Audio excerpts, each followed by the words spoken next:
자, 이번에는 이제 영역이나 입장을 좀 바꿔서 종교학 혹은 신학 내에서 바라보는 그 진화론의 문제를 이야기를 해보겠습니다. 자, 먼저 질문 드리겠습니다.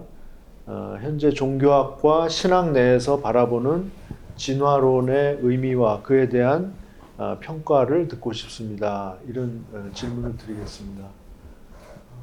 일단 넓게 생각해서 종교 일반하고 진화와 관련돼서 보게 되면은 세계 종교 전통 속에서 보면 아까 언급된 것들도 있었지만은 어떤 종교는요, 전혀 우리 그런 거 관심 없다. 어떤 종교는 우리 전혀 문제 없다. 어떤 종교는 우리 참 좋다. 어떤 종교는 우리 정말 분노한다. 뭐 이렇게 다양하게 나온대요. 일단 진화에 대해서 가장 예민하게 반응을 보이는 종교가 아브라함계 종교 쪽이죠. 즉 기독교, 유대교, 이슬람 쪽이고요. 실제 종교학 과학 쪽 논의하면서 진화생물학이나 진화과학과 관련돼서 논의할 때 거의 대부분의 참여자들이나 저자들이 이쪽 계통이요. 그 중에서 기독교가 압도적이고요. 이슬람 조금 있고 유대교 조금 있고요. 나머지 종교 전통은 진화론 자체에 대해서 관심이 없거나 아무 문제 없거나, 그리고 개신교 안에서도요. 개신교라겠다. 기독교 안에서도 어떤 종교 전통에 있느냐, 교파 전통에 있느냐에 따라서 진화론을 대하는 태도가 다른 것 같고요.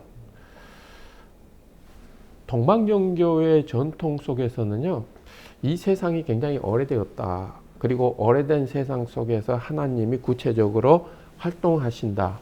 근데 하나님이 활동하시는 게 아니라 하나님의 능력이 활동하는데 그걸 에네르기라고 얘기를 했었죠. 그래서 에네르기가 피조세계 안에서 활동하기 때문에 그 활동 결과로서의 이 세상의 변화를 논의하는 것에 대해서는 그다지 어려움은 없는 것 같고요. 그리고 심하게 비판적으로 진화론을 얘기하는 것 같지는 않고요.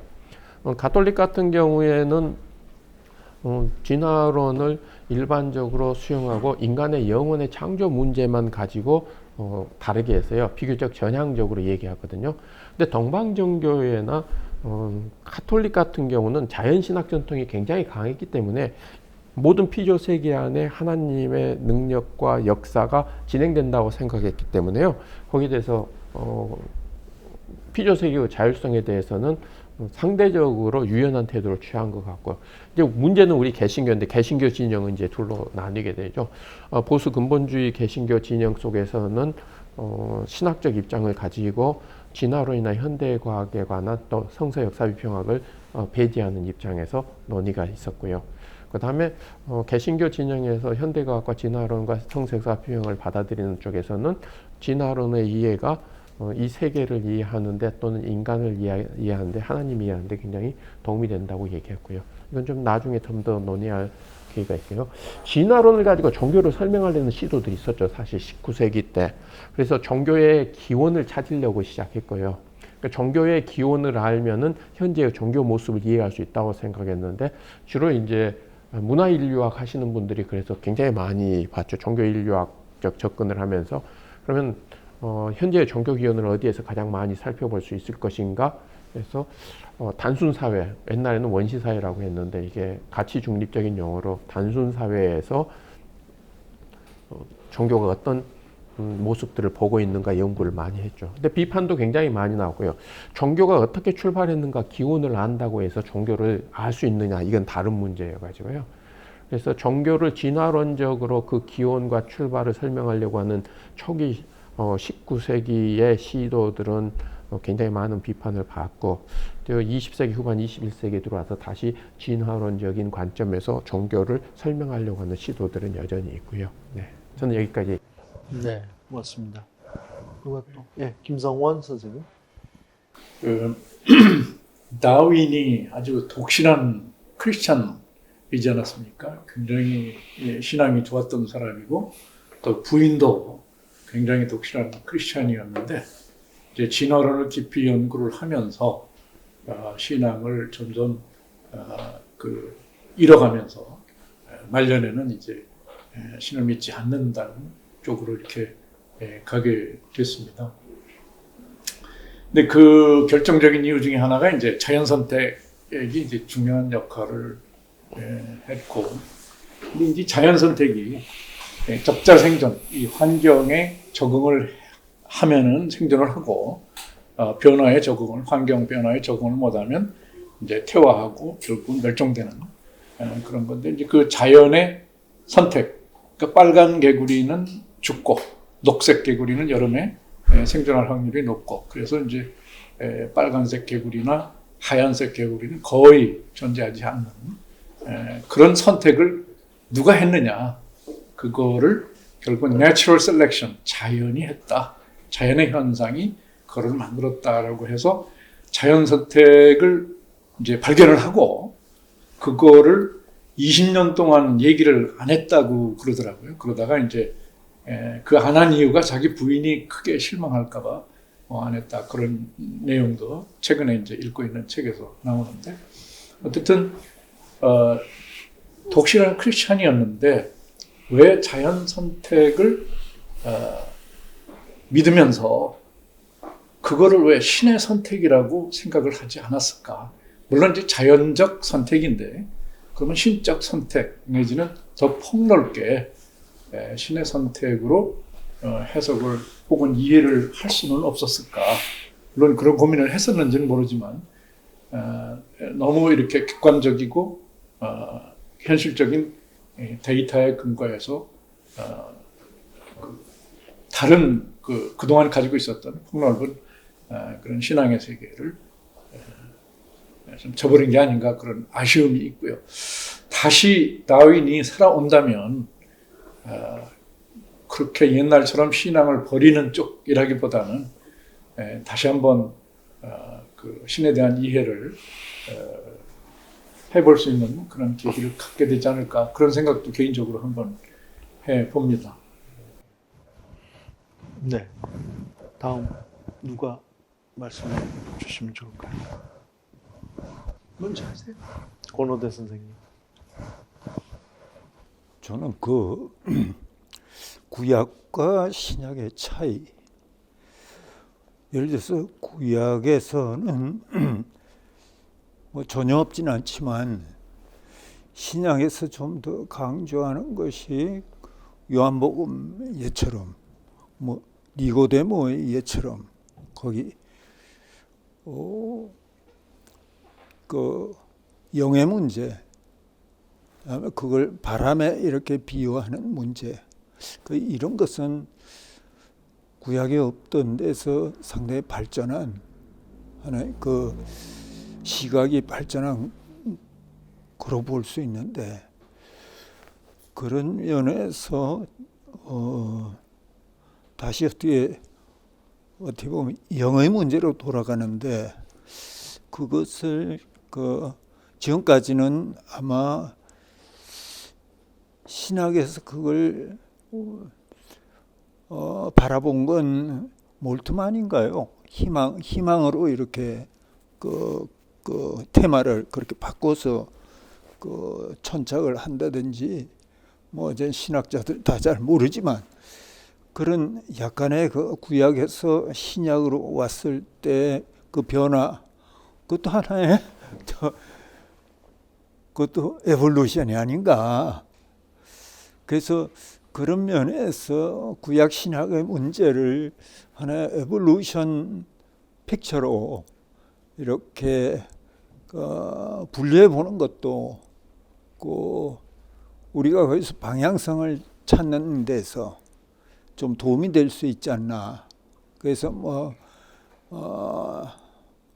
하나의 알파와 오메가의 문제, 오메가 포인트로 가는 문제, 이런 것도 그런 시각으로 좀 볼 수도 있지 않나, 그런 생각. 저는 이것의 핵심이 바로 스피릿의 문제입니다. 그리고 그것에 가장 깊이 들어가려고 했던 분이 바로 아인슈타인이었고, 더 이상 그 이후 더 이상 더 깊이, 물론 색다른 문제가 갑자기 7, 80년대 터져 나오긴 했지만 그것이 또 창조과학 쪽에 또 줄을 대고 뭐 이런 사람들도 있었지만 그 핵심은 그대로 비껴간 게 아닌가. 그래서 그런 쪽의 것이랑 아까 화이트헤드의 솔리튜드 문제랑 좀 같이 생각할 가치가 있지 않나 그런 느낌입니다. 제 지금 이름을 모르겠는데 우리 초대교회 교부에서 구약 성경을 빼자고 한 친구가 누구죠? 교부가 아니라 그 영지주의자. 영지주의자. 예, 마르시온. 마르시온. 네네. 그게 구약 성경의 신이 이제 폭력적 신이고 이제 신약에는 사랑의 신인데 이게 충돌하니까 구약을 뭐 인정하지 않는다. 예를 들면 그 신 개념도 사실은 넓은 의미의 변화로 표현한다면 진화한 것 아니겠습니까? 또 과학적으로도 인간이 뭐 유목사에서 농경사회로 이런 전환하면서 신 개념도 이렇게 이제 변화해 왔다는 점에서 그 종교도 진화한다. 그런데 이제 과연 진화에 대해서 이제 반대하는 사람은 아까 유일신 신앙 종교를 가진 사람이거나 특별히 그 경전을 아주 문자적으로 믿는 근본주의자들이 충돌을 일으키지만 사실 성경도 진화했잖아요. 뭐 처음에 글로 되기 전에 이제 구두전승 과정 거치고 바벨론 포로기에 결집하고 편집하고 더군다나 이제 번역이라는 과정도 상당한 부분 이제 진화의 한 과정이라고 본다면 그래서 저는 뭐 성서와 도 진화가 그렇게 갈등을 근본주의자들에게는 갈등이 될지 모르지만 성서에 대해서 역사적 그리고 그런 상황적인 컨텍스트를 반영한다고 이해하면 그렇게 충돌한다고 생각하지 않습니다.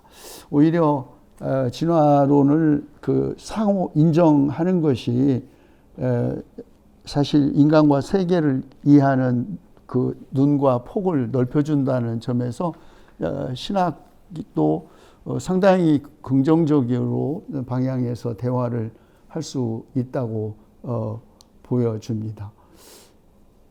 다만 이제 문제가 되는 것은 아까도 말씀드렸듯이 그런 진화론이나 과학적 세계관이 결정론적으로 돼가지고 이제 과학적 무신론을 뒷받침하는 이제 이론으로 이제 될 때 이제 소위 유신론적인 신앙에 있는 종교하고 충돌을 일으키겠죠. 근데 사실 신을 증명하기도 어렵지만 신이 없다는 거 증명하는 것도 사실은 쉬운 일은 아니고 그죠. 다만 이제 그 신학과의 대화에서 이제 과학이 이제 뭐라고 할까요? 이렇게 좀 이게 모호성입니다. 그 삶의 인간적 삶의 아주 그 모순과 모호성 이런 것들까지 다 과학적으로나 진화론적으로 해명할 수가 없겠죠. 그래서 그 화이트헤드가 쓴 진화하는 종교라는 이 화이트헤드의 종교론도 보면 종교의 가장 깊은 밑바닥을 고독이라고 얘기를 하더라고요. 물론 이제 그 인간의 어떤 그 한계선상에서 종교의 출발을 찾는 거에 대해서 보네퍼 같은 사람은 이제 비판을 하기도 했지만 특별히 정서 가운데 고독이 어쩌면 종교의 가장 기본 그 기초가 아닌가 하는. 근데 사실은 고독도 그 인간의 삶의 모호함과 그 복잡성이잖아요. 그런 것까지 다 과학적으로 설명한다는 것은 사실 어려운 일이라고 생각합니다. 네, 감사합니다.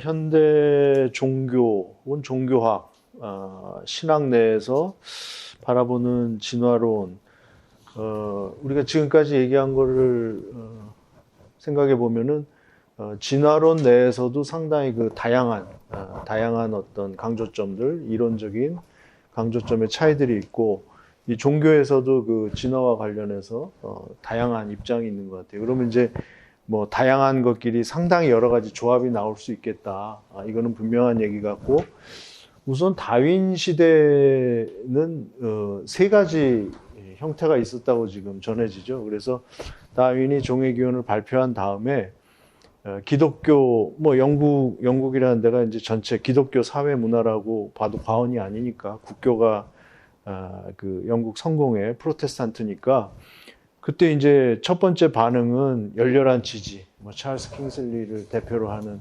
지지하는 그런 분들이 있었고, 또 일각에서는 이거 조금 우리가 그동안 기독교에서 얘기한 우리의 가치관 혹은 뭐 논리, 성서 해석과 이게 좀 상반되는 거 아닌가 해가지고 거기에 대한 어떤 반대 입장, 그리고 상당한 부분은 그 기독교 내에서도 그냥 관망하는 중간 입장이었다고 그래요. 특별히 옹호하거나 특별히 비판하지 않는, 이게 이제 역사적인 어떤 그 현실에 관한 그림이고, 그렇게 보면은 현재도 이렇게 크게 보면 기독교 혹은 종교 내에서도 진화에 대한 어떤 그 좋은 점을 보려고 하는 쪽하고, 좀 진화와 관련해서 기존에 우리가 하던 얘기하고 다르니까 그걸 경계하거나 좀 비판하는 쪽 있고, 그리고 이제 중간에 많은 분들은 부분적으로 이거는 내가 받아들이고 이거는 조금 받아들이기 곤란하다. 왜냐하면 과학 내에서도 그렇기 때문에 그래서 그 정도의 그 어떤 지도가 있지 않을까, 이런 생각을 해봅니다. 이제 앞으로 그 말씀 더 해주시겠지만, 지금 화이트헤드 얘기도 나왔고 했는데, 현대 신학에서는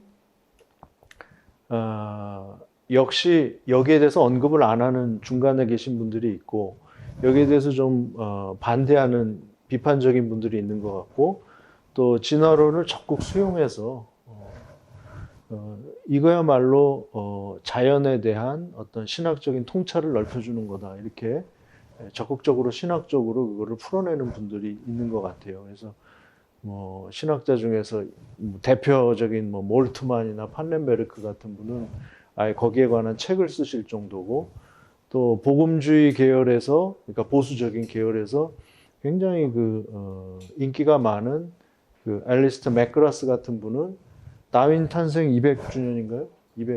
200주년을 기념해가지고 영국의 그 케임브리지에서 아주 멋있는 그 특강을 하고 책으로 묶어냈거든요.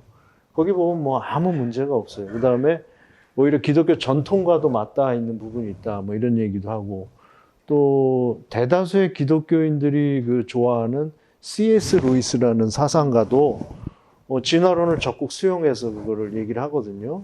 그래서 그런 것들을 보면 이거는 반드시 어느 하나의 그 선택을 강요하는 그런 문제는 분명히 아닌 것 같다, 이런 것을 알 수 있을 것 같습니다.